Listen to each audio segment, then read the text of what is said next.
Saxon Math 76 Lesson 99. Greetings, Joel and JoJo. We're going to talk about a little bit of geometry today. And our specific our specific topic, I almost said our specific taco, is volume. Okay, we have talked about measuring length, right? And that's like a line. We've talked about measuring area. This is one dimension, not one direction, one dimension. Area is two-dimensional. It's like a, let's say, a rectangle. And that's where we have two dimensions, right? It's length times width. This is just length, right? We don't have to multiply it by anything. This is two-dimensional. And then in three dimensions, we have volume. Those are the ones that are fun to draw, right? Like so.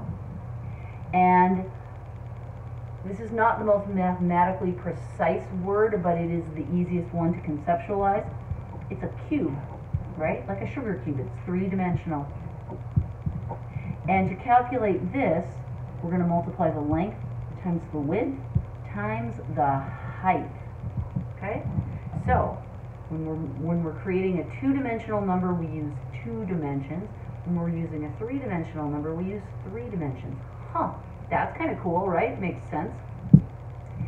As you grow in algebra, we're going to find this formula for shapes other than cubes, but for right now, this is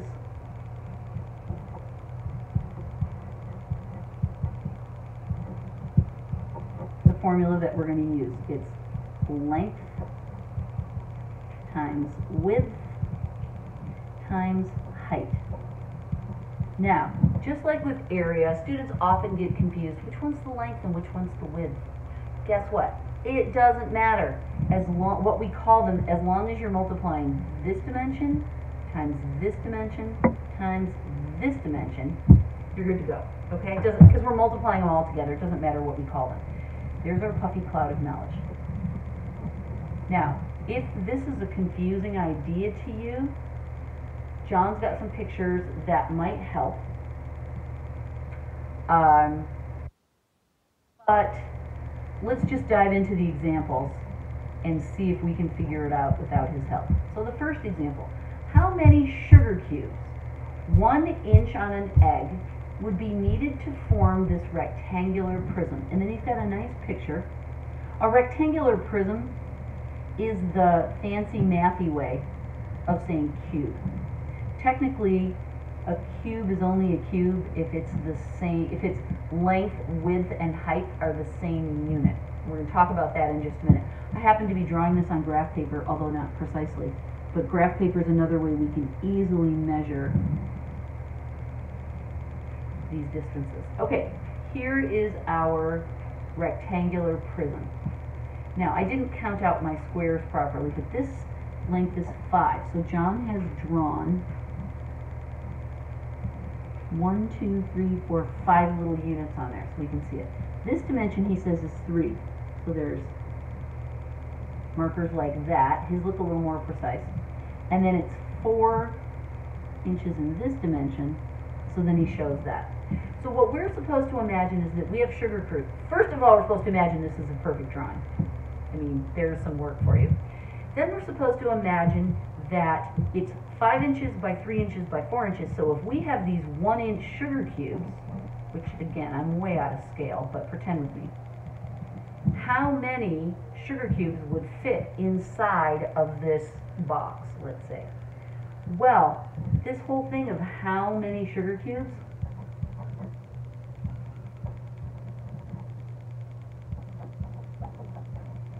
is just a fancy way of saying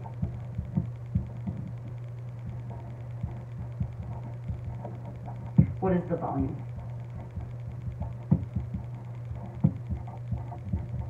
Okay? So, we can think of it as sugar cubes, stacking them in there, filling it up, or we can just use our formula. I mean, we do both, right? we know the volume is equal to the length times the width times the height. I'm just making those cursive because I feel like I make the L's cursive so they don't look like ones. I'm just feeling it, so I make the H's cursive too. You don't have to. So in this is technically the length, the front edge, 5. The width is like how deep it is, 3. And then the height is pretty straightforward, 4.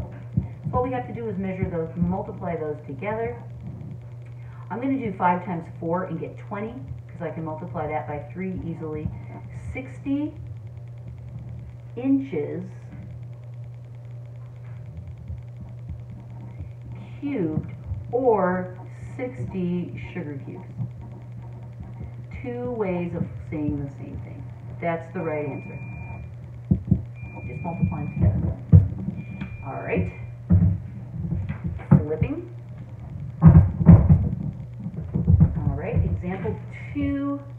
And there are 3 examples in all. Example 99.2. What is the volume of a sugar cube whose, no, let me say it again. What is the volume of a cube whose inches are 10 centimeters long? Okay, I told you before, I'm going to draw this one perfectly. No, I'm not. It's not going to work because it's hard to draw the depth.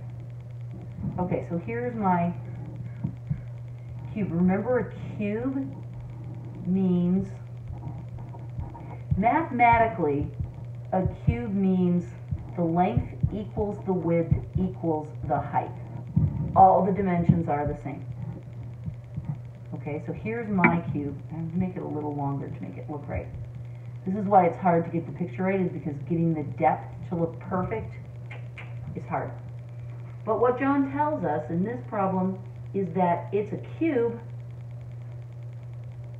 and it's 10 centimeters on each edge. So the volume is going to be equal to 10 times 10 times 10, which equals a 1 with 1, 2, 3 zeros, which is 10. So what is the volume if they're 10 centimeters long? So we can say it's centimeters cubed, right? Because it's 3 dimensions, 1, 2, 3. And John uses the abbreviation of 1,000 cubic centimeters. No, I don't like that, because I much prefer this because it reminds you that that's the dimension. 3-dimension, right? It's a 3-dimensional shape, and so it's got an exponent of 3. So the exponent, you can't read that. The exponent equals the dimension. That's what I'm trying to say there. So I like to see that. It's a 3-dimensional object. It's got an exponent of 3. This, you guys, what we're honing in on right here is really exciting to me because it's an illustration of the very close connection between art and math, which I'm into. Okay, so that's example 2. Example 3. Last one. Dominic used this formula to find the volume of a rectangular prism. Okay, that's a fancy name for a cube that isn't perfect. That was 4 feet long. I'm just going to copy this down. 4 feet long, 3 feet wide, and 2 feet high.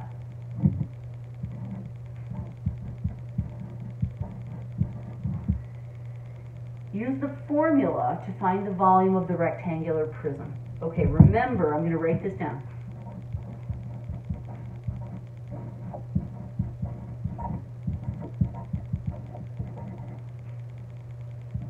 It's the math word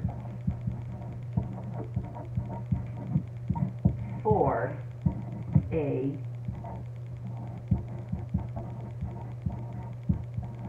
rectangle